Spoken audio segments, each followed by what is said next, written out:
According to the Environmental Protection Agency, so there's a lot of text on the screen, but basically the discourse surrounding recycling and that it's a wonderful thing for the environment. It's saving energy, saving raw materials, creating millions of jobs, reducing pollution, and so many other things. So I think there's actually two questions we need to ask. The first is, theoretically, does the act of recycling reduce harms? And the answer is yes. But in the grand scheme, does our current recycling system reduce harms? And the answer is no to that. The way we're recycling isn't sufficient, and we're producing mass amounts of waste regardless. So much that recycling can't keep up.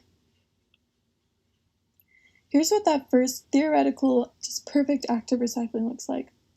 On the top left, you'll see workers sorting through recycling at a facility, sorting into different categories, and on the bottom left, you'll see what it looks like once it's all packaged. On the right, this is what that perfect waste-free process of recycling looks like. This is specifically for paper, but basically it's consumed, collected, transported, pulped and cleaned, and remade into new paper to go through the cycle once again. So let's talk about a little bit of history behind recycling. In the 1990s, we began using single-stream recycling bins instead of having to sort materials. In the past, recycling had to be rinsed and then sorted by material. This is also when many countries, the US included, started sending most of their waste to China. China was in desperate need of raw materials. It's important to understand that recycling isn't just an altruistic cause. Countries were not recycling wholly because it was great for the environment, but also it was creating an economy. It was much cheaper to send recycling over to China rather than to spend money and energy processing it there. Furthermore, private waste management companies are the ones picking up curbside recycling. Because of this, recycling rates skyrocket.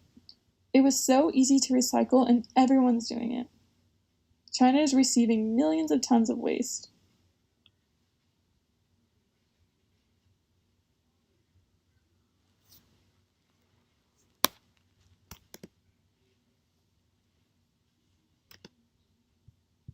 So the recycling system isn't perfect and it leads to a few problems. People were and continue to toss things in recycling that is not recyclable. A third of recycling cannot be recycled and ends up in landfills. This is because people are recycling dirty, unwashed materials like food containers and often the raw materials such as styrofoam. In 2018, China is taking 50% of the Earth's waste. So here's a picture of some items that are commonly mistaken for good recycling items. I know I've definitely accidentally recycled a few of these. In July of 2019, Greensboro actually stopped taking some items. Glass bottles and jars, milk cartons and juice boxes, large plastic items like buckets or lawn furniture, pots and pans, and shredded paper. Furthermore, according to WFYM News 2, which is a local Greensboro news station, Greensboro actually removed 20 free recycling drop-off locations because people were not recycling the correct items. These problems go unchecked and ultimately result in exploding problems. First is that recycling had become much more about quantity over quality in order to generate more money. Even if China was only buying a portion of the recyclables, they would sort out the rest. The second is that waste is ending up in recycling villages, which are poor, small towns full of mom-and-pop recycling businesses that line the edges of China's big port cities. They reek from caustic chemicals and burning garbage. Finally, in 2018, China created new restrictions on the recycling imports that would prevent countries exporting their trash over and reduce pollution in China. Immediately after, countries like India, Vietnam, Indonesia, and Malaysia would take in imports of recycling, but most have stopped since. So the poor cities on the outskirts of China that receive a lot of the extra waste are notoriously called cancer villages. They're towns near chemical power plants that are so polluted, their cancer rates soar above average. Their water supply is contaminated, and their air quality is really poor.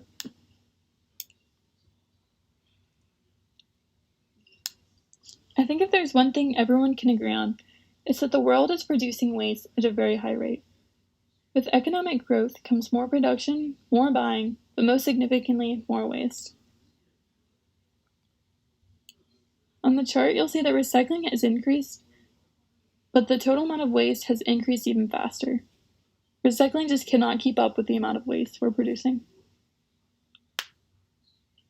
So, the EPA agrees that recycling is beneficial and is making our world better. However, much of the data on the EPA website is from 2017, so the US's current recycling affairs without China are not reflected in the data or reports.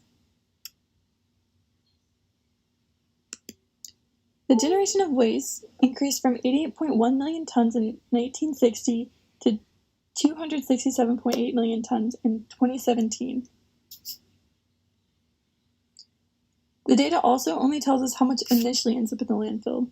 Like evident in the story of China's cancer villages, it's hard to know what happens to some of the waste after it's transported, especially to a foreign country.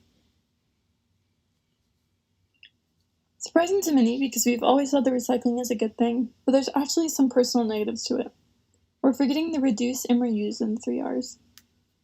When recycling increases, our resource consumption is found to do the same. This is known as the rebound effect.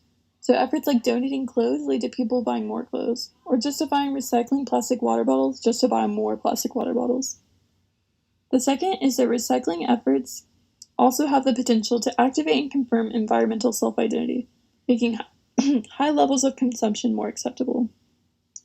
This means that doing environmentally good actions can lead people to feel like they have a get-out-of-jail-free card, for example. Someone who buys a reusable shopping bag may feel proud of their actions and not feel as bad when they buy a pack of individually wrapped snacks or when they don't recycle a can later. The third biggest negative is that our current economic system is not feasible to realize a high rate of reuse. Producers are not interested in promoting repair because the production of new items will generate a higher profit.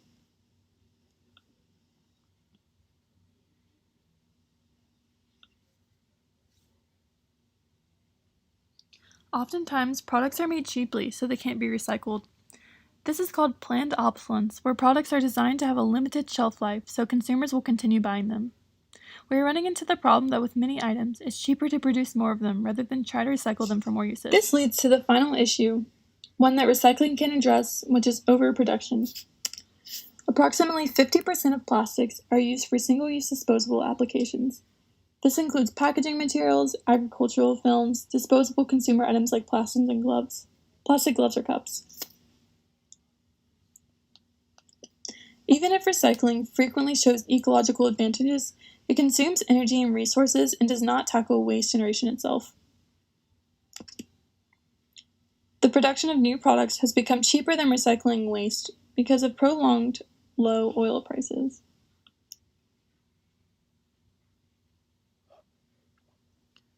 So, how does this relate to green criminology?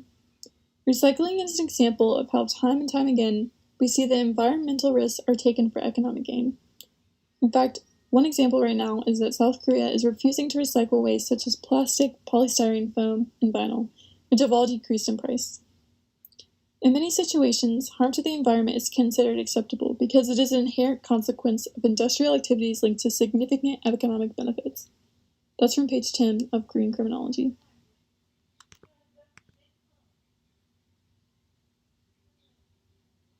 On page 166 of Green Criminology, White and Heckenberg talk about how toxic towns and dump sites, poor cities that take the brunt of the country's waste. The cancer towns in China are a prime example of this. White and Heckenberg also talk about air pollution. Like, the problem of air pollution, for example, is of growing concern and is basically one that impacts upon humans in ways that fundamentally undermine their well-being and health, as evidenced in millions of premature deaths worldwide each year. So here are some of my final thoughts. When I was doing my research, I came across this quote that I think really explains the drawback of recycling well. It's remember that energy cannot be created or destroyed. With each item or energy that enters the productive process, it will ultimately leave you with the same amount of waste. Second is that recycling is not inherently bad. In fact, it's still a good step towards the betterment of our world. But we need to evaluate, however, if it is truly